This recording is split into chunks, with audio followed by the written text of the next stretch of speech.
Hi, it's Winton Churchill with the Barefoot Consultants, and I'd like to welcome you to our Freelance Friday Facebook call. Say that fast. And it's a great day to be a freelancer. Boy, lots of news in the freelancing community. And right off the bat, before we get into our main topic, I wanted to talk a little bit about that because it is something that is uh, very much a part of the economy. Just in the last few days, we're seeing lots of news stories about the reluctance of people to go back to work.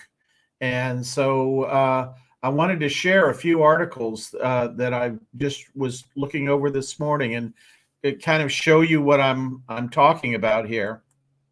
The let me get our thing working here. Share Chrome tab. We're going to do that. Okay.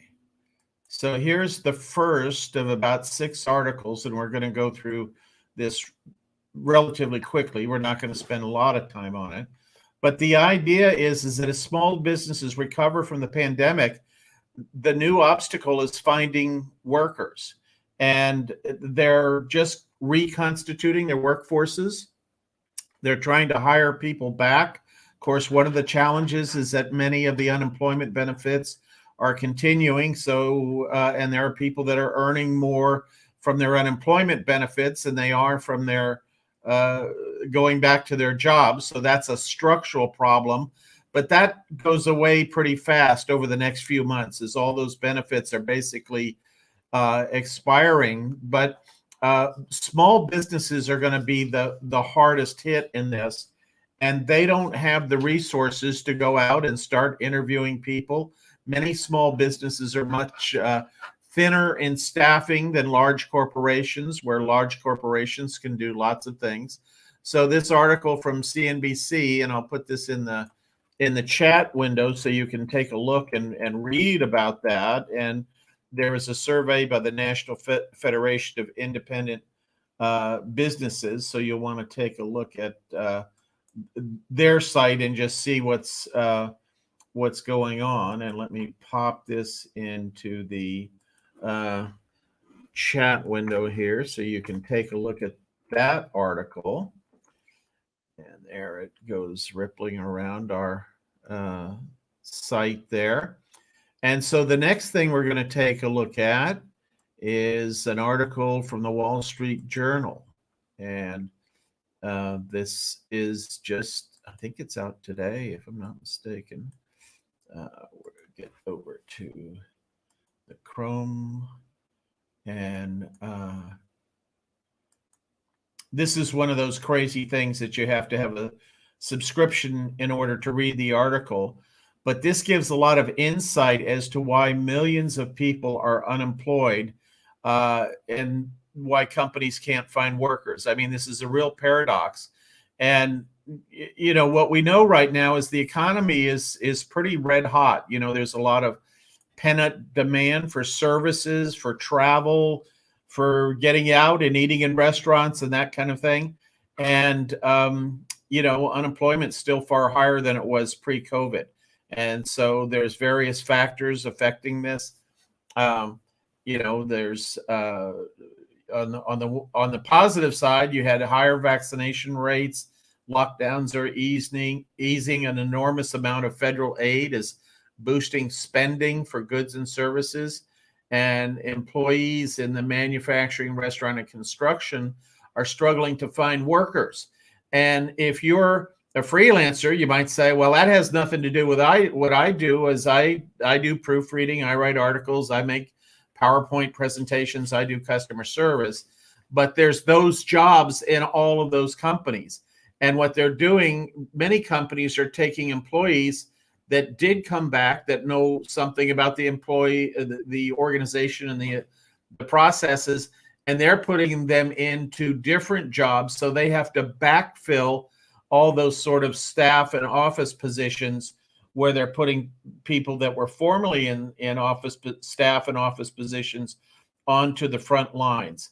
And so that's a big deal. The other part of this is for many companies, they're deciding that the new normal is just what we do. And as you can see, one of the problems here is that a lot of businesses are reopening ahead of schools, and so that leaves parents without childcare. There's lots of considerations here, and lots of things driving businesses, organizations, nonprofits, even state and federal organizations to hire freelancers now, where they typically would not be doing that because the problem is so large. And that's kind of what we're dealing with right now. So I'm going to pop that link in here. Let me just get back on it.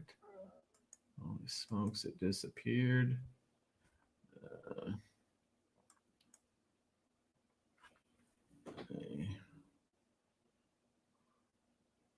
I have to go back to our main screen.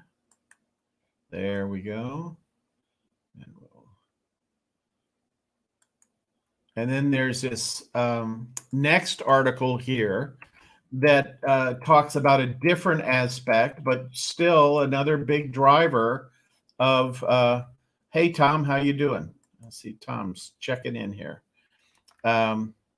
This is from the Associated Press. And we're going to show that right now.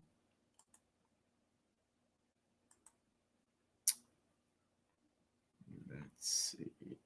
Share screen.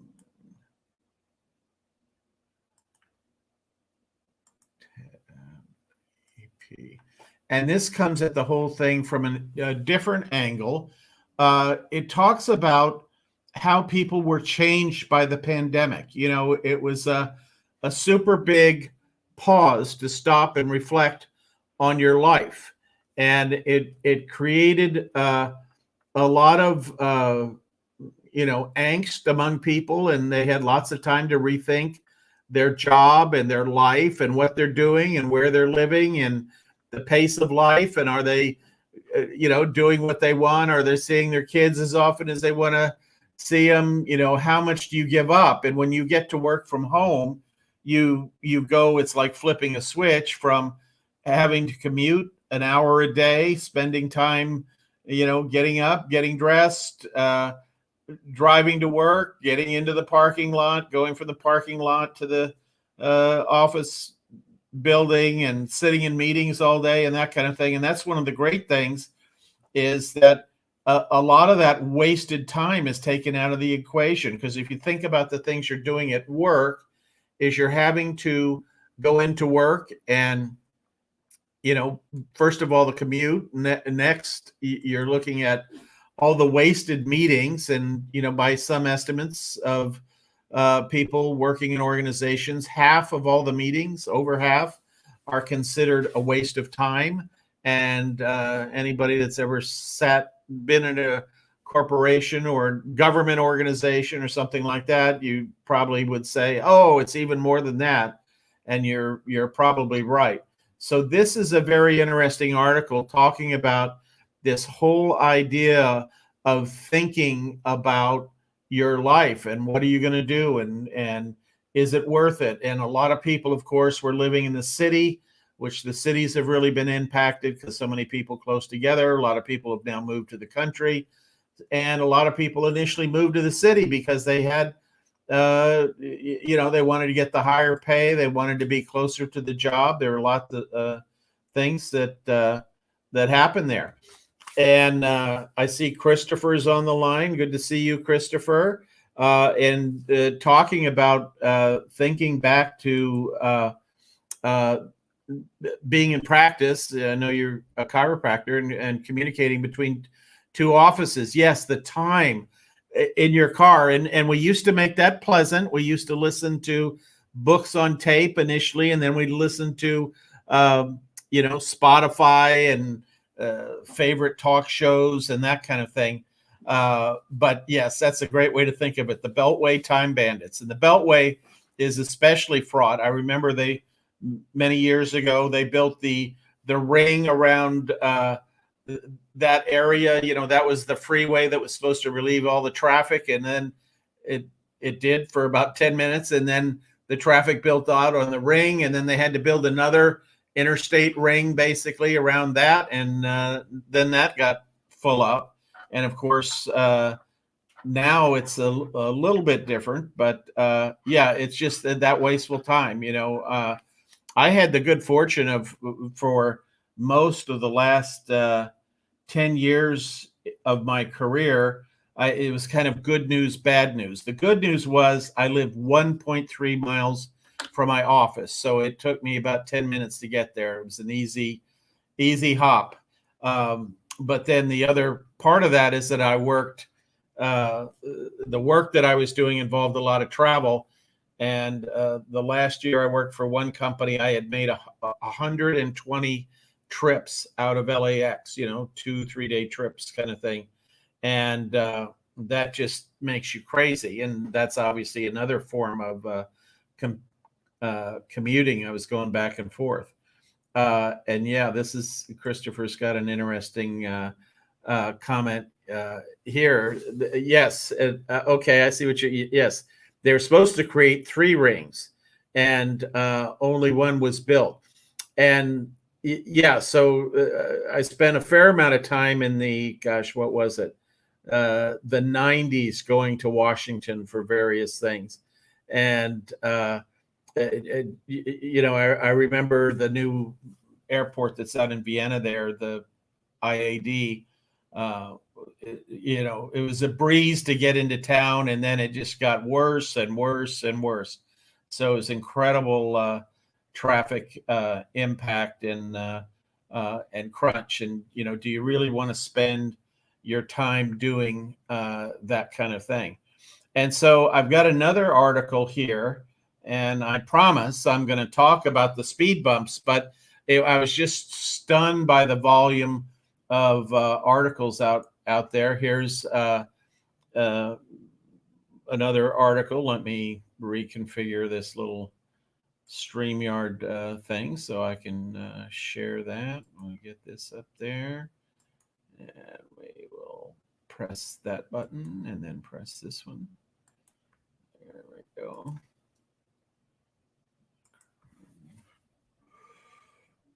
This one's from NPR. Why do we have to go back to the office? And employees are divided about returning, and there was even an interesting survey done in San Francisco. This was of people that make over $100,000 a year, but they were willing to take a $30,000 cut in pay. About a third of them, they were willing to take a $30,000 cut in pay if they could continue working at home, And so I want to ask a question. If you're working now, or when you were working in an office situation and had a commute, just put it in the chat window. What would you be willing to work for less than, how much less would you be willing to work for? Now, as I said, my situation, I was close to the office, 1.3 miles, and for LA, that's stunning. But if I didn't have to fly, I'd probably happily shave $30,000 off my salary to not have to travel around the country, maybe more in that year that I took 120 trips. So that's that. Yeah, let's see. We're getting some good. Hold on, Christopher's keeping me busy. There we go.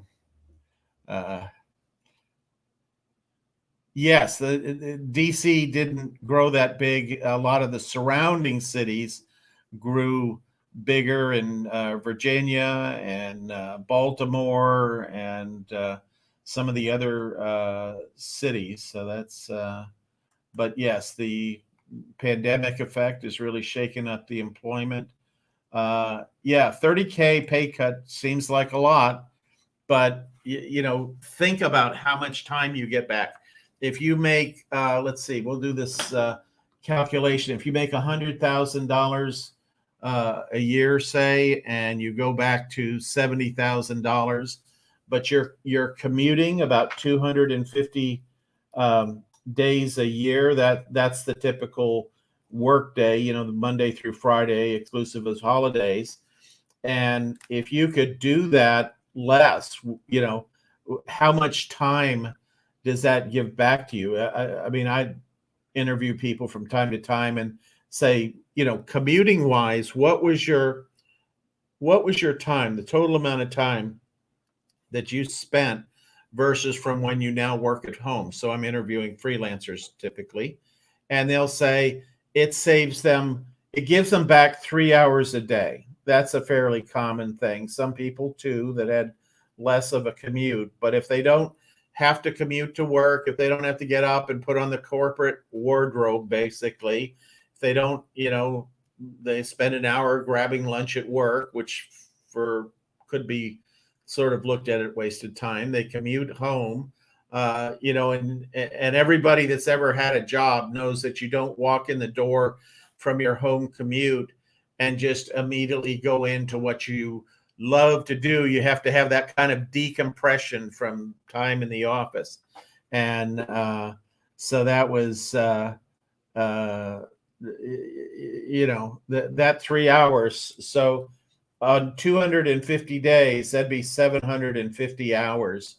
And if you're, let's see, we'll do a little quick math. I'll ask my iPhone to help me out here. Divided by 24. So you get a month back basically of your life, and when you think about how much your time is worth, if you're making that $100,000 a year salary, that's $50 an hour. So that's let's see, 31. This is times 150. That is clocking in between $4,000 and $5,000 in time that you get back. And I would say that there's a whole quality issue around the time that you would get back, because when a lot of people, myself included, when I did have a commute, mine was by air a lot of times, but you get back from a trip or you get back from a commute. I knew many people that lived in El Segundo, where I lived, and commuted to Jet Propulsion Laboratory out in Pasadena, or up to the Valley, or down south to McDonnell Douglas, or one of the big aerospace companies, and when you're fighting that traffic, you get very excited about getting home, but it just does take you a while to unwind. If you think about it, and now that we have Teslas coming along that sort of do the driving for you and take a lot of the tension out of it, people are not in the best of mood a lot of times at the end of the day, and they're cutting in and cutting out and trying to get home quicker and all that kind of stuff. And so that's another factor in all of that. But you just need that decompression time from work and being out there on the freeway. And as Christopher points out, I remember very clearly the police or the sheriff's department or the highway patrol or somebody was on TV one night, and they were commenting how in the last 10 years that the traffic fatalities on the freeway system in Los Angeles had gone down by 50%. That was, and the thought is that, hey, it's because of the job we're doing. And then some smarty statistician came up and he figured out the reason that the fatalities had gone down is this average speed on the freeways went from about 50 miles an hour down to 30 to 35 miles an hour. So it wasn't so much the fact that there were, safety measures had improved the highway fatality record. It's just that everybody was going about half the speed they were before. And we all know that it's a lot easier to survive a 30-mile-an-hour car crash versus a 60-mile-an-hour car crash. So, and Christopher points out it took 2.5 hours to travel 35 miles. In Los Angeles, it could easily take an hour to go 5 miles, depending upon the time of the day.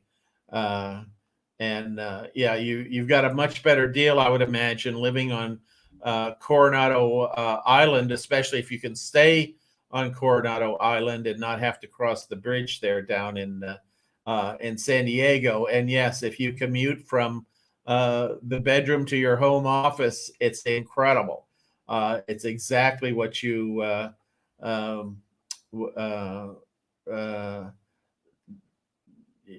what you want to try to get to.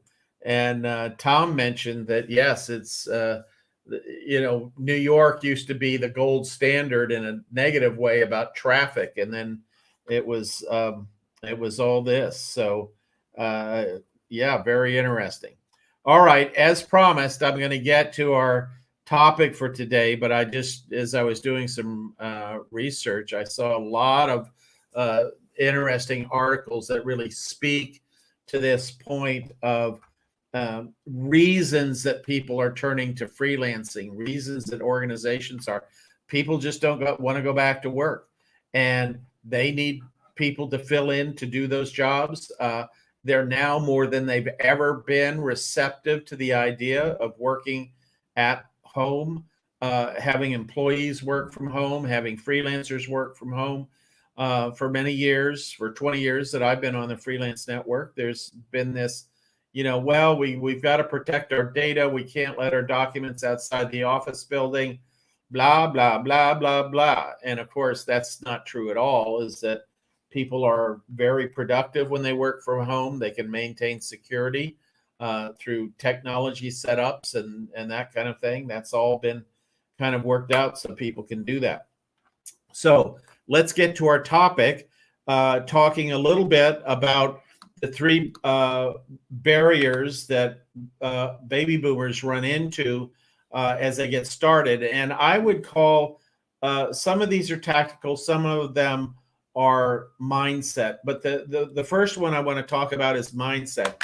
They think, oh, I worked in this job, going to an office for 25 years. You might have worked for different companies along the way or different nonprofits, government organizations, but then you wind up in the in the world of freelancing, and you say, gee, I need it. I was making again, we'll pick a random number, $60,000 in my job. So I should just be able to turn to this online freelancing and make $60,000. And that's typically not going to happen because on the online networks, it's like you're starting over brand new, in your company. And I was just talking to somebody recently. They'd worked at a company for 10 years. They're making $60,000. The people liked them. People knew them. And they were wondering why they just couldn't go onto a network and start making that kind of money. And the reason is that you've had 10 years of proving yourself to that company, of showing up every day. That's a big factor, of doing good work, getting along well with people. And those of you that have ever managed people, that an employee that gets along well with other people in the organization, who actually gets their work done, I mean, that might be 1 out of 3 people in the company. And so when you've got somebody like that, you want to hang on to them. Well, nobody knows when you go onto a network, because it's in the virtual world, that you have that history, you have that credibility, that you have those skills, that you have those habits that are going to be very productive for somebody. And when that happens, you're just another guy or gal jumping onto a network saying, "How I'll do your PowerPoint, or I'll do some proofreading for you," or that kind of thing.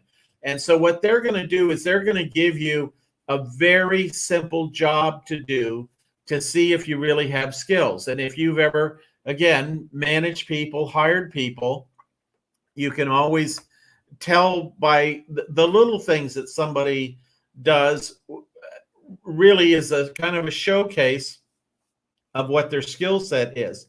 And that's really in these freelance communities what that's all about. Many people going onto those systems for the first time don't realize that that first job is really the equivalent of an interview. And so that's what you're looking at for that first job. And a lot of people say, oh, this is a small job. They're only paying me $25 an hour, and I used to make $45 an hour or whatever.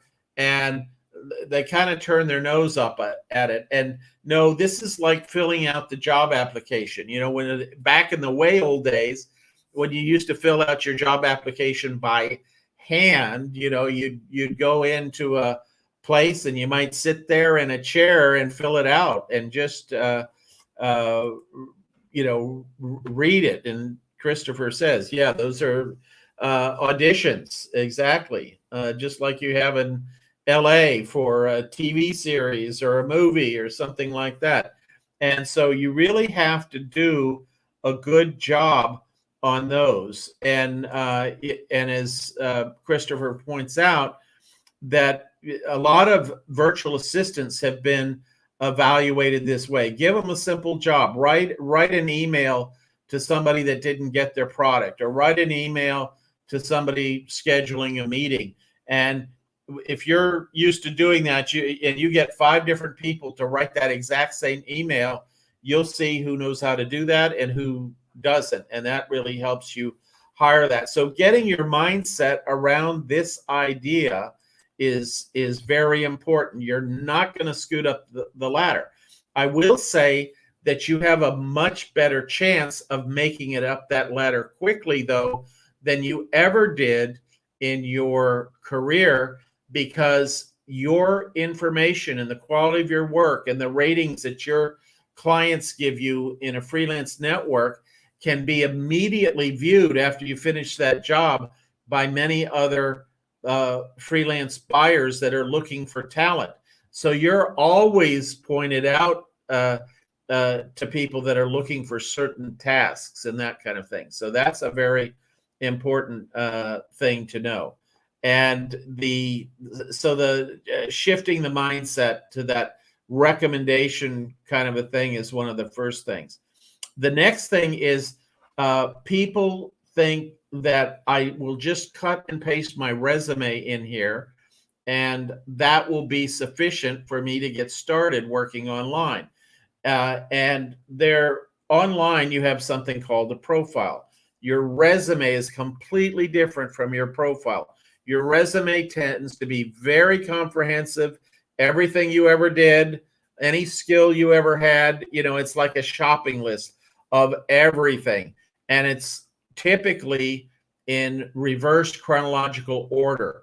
And I know that when I was managing people and HR would bring in candidates, they would be appalled if somebody had a 6-month gap in their employment. They wouldn't say they probably went on vacation or they probably did this. They'd say they were probably in jail during that period of time. We don't know what we're hiring. We don't like to hire people with a 6-month gap in employment, you know, because they have a high probability of bailing out of the job or whatever it might be. And so this is a very important concept. The profile that you have online is a minimalist kind of description of the things that you can do. It focuses only on the skills, typically, that you want to do online. Because if you think about it, a buyer might be sitting there looking at your application to do their job and maybe 10 or 20 other people. And they don't want to know everything on your resume. They want to know the things that are relevant to the skills that they want to pull you in for. So very good concept to keep in mind is it's sort of that minimalist kind of thing. And The third speed bump is just, again, the theme is that expectation of why should I go from where I'm making this amount of money in an employment situation to a lower amount of money. And again, the big factor is trust. In the company that you've been working for 10 years, you've demonstrated that you have the skills, that you reliably deliver on time and that kind of thing. You haven't demonstrated that to the person that will hire you online, and so they're going to give you that little tiny thing to do and prove yourself. And I'm glad to see that Christopher never did time during his time off. That's great. Yes, some of us along the way had jobs that were so intense that we needed a break. I remember one of the companies I worked for actually had a sabbatical program because life was so intense at that company, depending on the job you were in, that it would cause you to really need that 6 months off or a year off or that kind of thing. Just very, very important. So those are pretty much the 3 speed bumps, and they all speak to this mind shift. And some of them are tactics, how you do that. Some of them are just mindset, going in and setting your expectations. But the important thing to know right now to really tie this is, and yeah, Christopher points out that the peace of mind is really what we're looking for. In fact, one of the phrases I like is that's making its rounds now is that time is the new money. But there has never in recorded history been as many people looking around for talent that they can bring into their business or their organization. And so now is a great time to be a freelancer if you are, ready to go. Their blinders are off in many respects. A lot of the old perceptions collapsed during the pandemic. People saw that managers and owners of companies saw that people could work from home effectively. Now they're trying to build back. There's nothing more frustrating and distracting as a business owner to have more business than you have employees to handle. And you can just read dozens of articles like that every single day where business is trying to get reopened, and their problem was just getting the people to serve the people coming in. And this other phenomenon that we're seeing is that people get hired and they quit in a week. And they, after over a year of working from home, they're saying, I'm just not built to do this anymore. So we're going to see more and more of that. We're going to see a demand, and especially this is kind of the bonus thing that freelancers ought to be thinking about. If you have good office worker skills, good managerial skills, that's what companies need desperately right now, is people that know how to solve problems and people that are easy to get along with. A lot of the articles you read will talk about this phenomenon of people quitting after a week. They come into the organization and they don't like this and they don't like that, and they feel like they should have a bigger office, or they feel like they should be somehow treated better, or they feel like they should get preferential work hours, or the company should give them days at home and days in work. And the company says, no, we got a business to run. And certainly a lot of businesses, you just got to be there to run the business. And they're saying, I'm not going to do this anymore. I'm going to do something else in my life. I've got, 10, 20, 30 more years that I'm going to be doing something and earning money. I want to stay busy with it, but I don't want to do it at that level.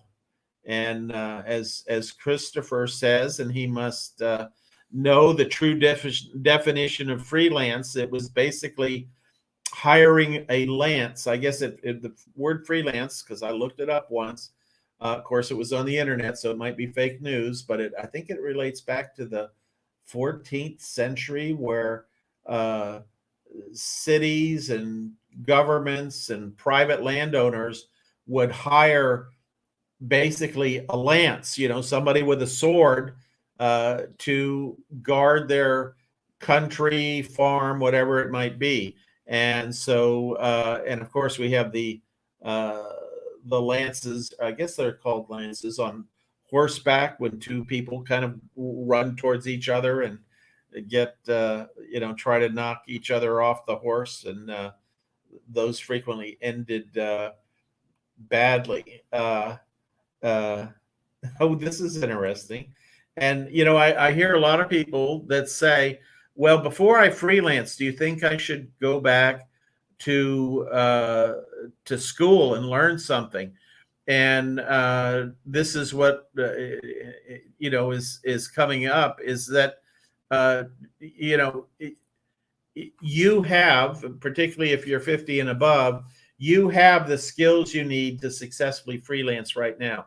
You don't have to go out and do a new set of learning. You can do simple jobs and get sort of your bearings on these online networks. And what you'll find is that the simple jobs you can do very simply, and the other jobs you'll say what somebody considers an intermediate job in terms of difficulty, you're going to say that's a simple job for me. There's no standard when a buyer says a job is for a beginner, for an intermediate, or for an expert. And in our world, because we've got baby boomers that have 20, 30, 40 years experience doing spreadsheets or doing PowerPoints or whatever it might be, what somebody's posting a job for that is hard for them, so they think they need an expert, is something that might be considered intermediate to beginner for us. And so yeah, very good. And so, as Christopher makes the point here, is that digital marketing is one thing in incredible demand, and it is hard to run a practice. It's hard enough to run a practice, and I know this. My father was a dentist, and just the mechanics of running his office was very difficult. Operationally, it's difficult because there's, you have patients coming in and schedules, and people are delayed or late or whatever, or have to cancel an appointment, move it to another time. You might be doing a procedure and find out that it takes 2 hours instead of 1 because of some complication that you couldn't foresee, and that kind of thing. So all that's happening, and a lot goes into that, and most professionals do not have time to focus on the marketing of their business, and that's one of the areas that freelancers are in hot demand to do marketing. So yeah, and being able to contract that out to a freelancer is the perfect thing, because most of these professionals don't want to go learn about how to do digital marketing. They want the benefit of digital marketing, and if they can hire somebody online, that's what they're looking to do. So I want to thank everybody for coming in today, and love all the comments that we got today. Want to encourage you to stop back by next Friday. We want to thank all our people watching the playback of this. About 95% of our audience now is in the playback of this, and so we'd like to welcome you and encourage you to leave comments, and we answer those comments during the week. And for those of you that are in our programs, we'll see you again on Tuesday night. And we got a big 4th of July weekend coming up next weekend. So we're looking forward to that, getting out, getting a little sunshine. Thanks, Tom. Good to see you. And be sure and leave comments in the comments section, and we'll bump along for there. So have a great weekend, and we'll see you next week. Take care.